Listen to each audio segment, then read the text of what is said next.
จะมีไม้ด้วยกันทั้งหมด5ชิ้นนะครับโดยที่ชิ้นนี้กับชิ้นนี้นะครับเท่ากันนะครับนะอยู่ที่ขนาด30เซนคูณ 8.5 นะครับกว้าง 8.5 เซนนะครับนะแล้วก็ชิ้นนี้นะครับ10เซนนะครับ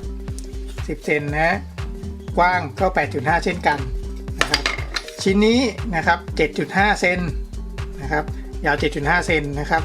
กว้างก็ 8.5 นะครับนะชิ้นนี้ก็เท่ากันเลยครับนะเสร็จแล้วตะขอไว้คล้องกุญแจนะครับมาเนี่ยจะเป็นหน้าตาอย่างนี้นะครับนะหน้าตาเป็นกลมๆอย่างนี้นะครับนะแต่มาดัดนิดนึงดัดเพื่อให้เป็นที่คล้องกุญแจได้นะครับแล้วก็หูแขวน2 อันนะครับแล้วก็อุปกรณ์พวกตะปูเกลียวพวกอะไรพวกนี้นะครับนะนิดๆหน่อยๆนะครับแล้วก็พระเอกเลยครับกาวร้อนครับเรามาเริ่มกันเลยครับอันดับแรกนะครับหาหน้าไม้ที่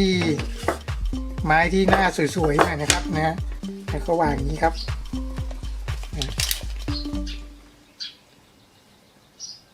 ประมาณ3 เซนนะครับ3 เซนแล้วก็ติดกาวครับ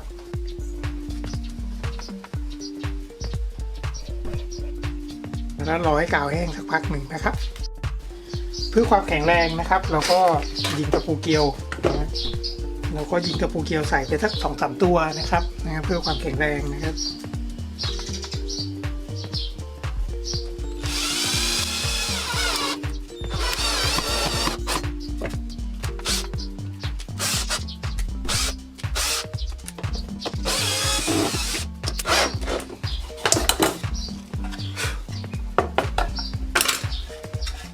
ก็ติดกาวรอบๆเลยนะครับนะให้อยู่นะครับแล้วก็ทิ้งไว้สักพักหนึ่งให้มันเซตตัวนะครับรูช่องว่างตรงนี้ไม่ต้องตกใจนะครับนะรูช่องว่างตรงนี้นะครับ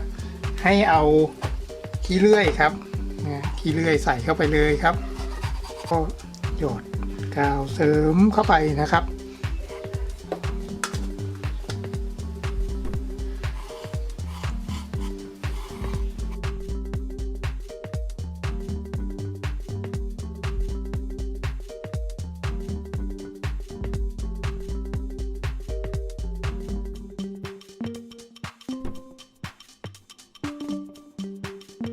พอเราเก็บงานเรียบร้อยแล้วนะครับคราวนี้เราก็มาทาแฉลกกันนะครับเป็นแฉลกสีใสนะครับนะครับตั้งตัวแหวนนะครับแล้วก็ไว้กลางๆแล้วกัน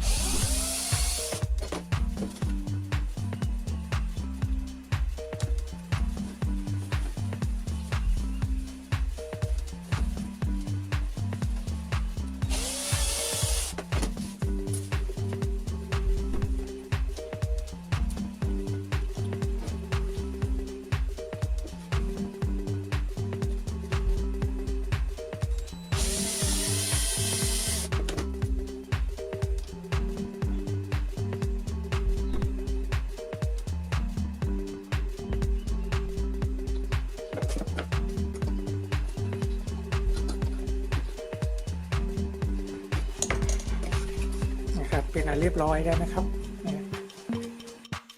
จากนั้นนะครับทำการติดตั้งนะครับโดยใช้กาว2 หน้านะครับหรือใครจะใช้ที่แขวนก็ได้นะเจาะฝาผนังนะครับแล้วแขวน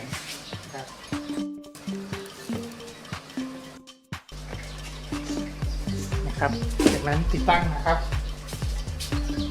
แหวนกุญแจรถกุญแจบ้านเรามาเริ่มกันเลยนะครับอุปกรณ์ที่ต้องใช้นะครับมีไม้ทั้งหมด6 ชิ้นครับไม้ทั้งหมด6 ชิ้นนะครับแล้วก็มีที่แขวนกุญแจครับเป็นห่วงแบบนี้นะครับนะแต่ว่ามาดัดให้มันอ้าออกนิดนึงเพื่อที่จะแขวนกุญแจได้นะครับแล้วก็หูคล้องครับคล้องนี่แล้วก็กาวร้อนครับเลยคือตะปูเกลียวนะครับเรามาเริ่มกันเลยครับเริ่มจากขนาดก่อนนะครับขนาดก็30คูณ8นะครับยาว30 เซนนะครับคูณ8 เซนนะครับไปไม้ชิ้นต่อไปเลยครับไม้ชิ้นนี้เนี่ย18 เซน นะครับยาว18เซนที่สำคัญก็คือต้องบาก45องศานะครับบาก45องศาตรงนี้ด้วยนะครับตัวต่อไปนะครับตัวนี้24เซนนะครับ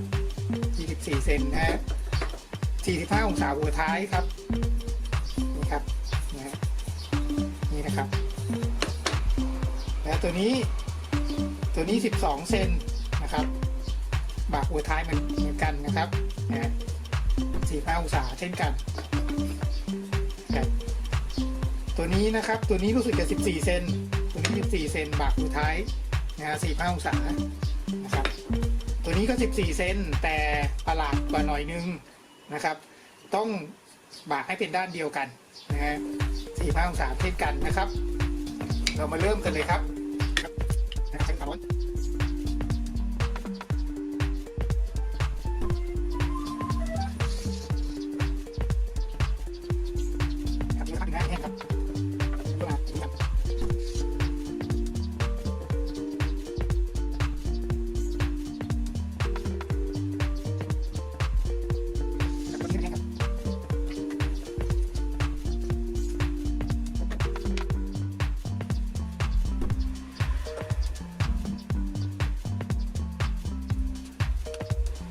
ตรงไหนที่เป็นร่องกว้างๆนะครับให้เอาขี้เลื่อยนะฮะใส่เข้าไป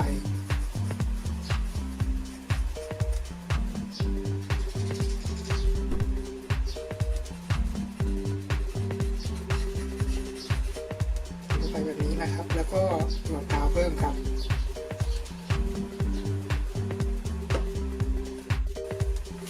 เสร็จแล้วระหว่างรอนะครับเรามาติดตัวนี้ทางพานนะครับติดไม้นี้กับตัวนี้นะครับ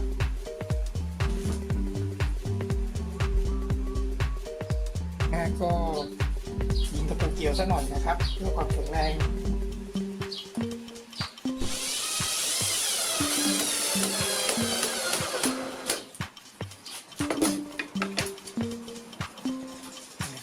ครับแล้วก็มาติดกาวตรงนี้นะครับที่ตำแหน่งนี้นะแล้วก็ทิ้งให้กาวเซตตัวสักพักหนึ่งนะครับมาติดตรงนี้ต่อนะครับ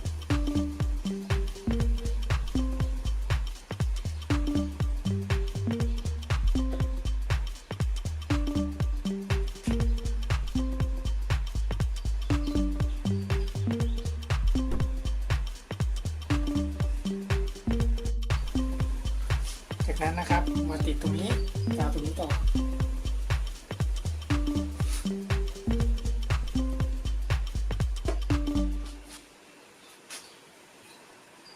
แล้วก็เราทิ้งไว้สักพัก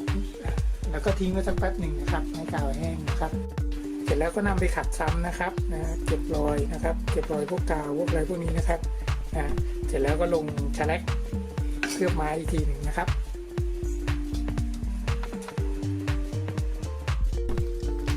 จากนั้นนะครับทาด้วยแฉลกนะครับแฉลกขาวนะครับแฉลกขาวสีใสนะเบอร์8นะครับทาเพื่อเคลือบไม้ให้ไม้มันไม่เป็นเสี้ยนนะครับ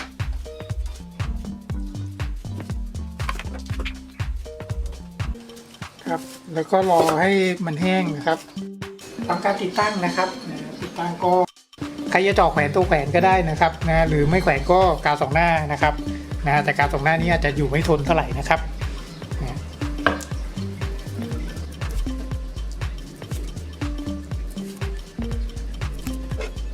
ครับวิธีติดกาวสองหน้าให้อยู่แน่นนะครับก็คือทำความสะอาดพื้นผิวตรงนี้ก่อนอย่าให้มีสิ่งสกปรกเลยมีฝุ่นมีอะไรเงี้ยนะครับมันจะติดทนนะครับแล้วก็แปะไปเลยครับปึ๊บขอบคุณมากครับสำหรับการรับชมคลิปนี้นะครับหวังว่าเป็นไอเดียดีๆไอเดียหนึ่งนะครับในการออกแบบชิ้นส่วนตกแต่งบ้านนะครับขอบคุณครับ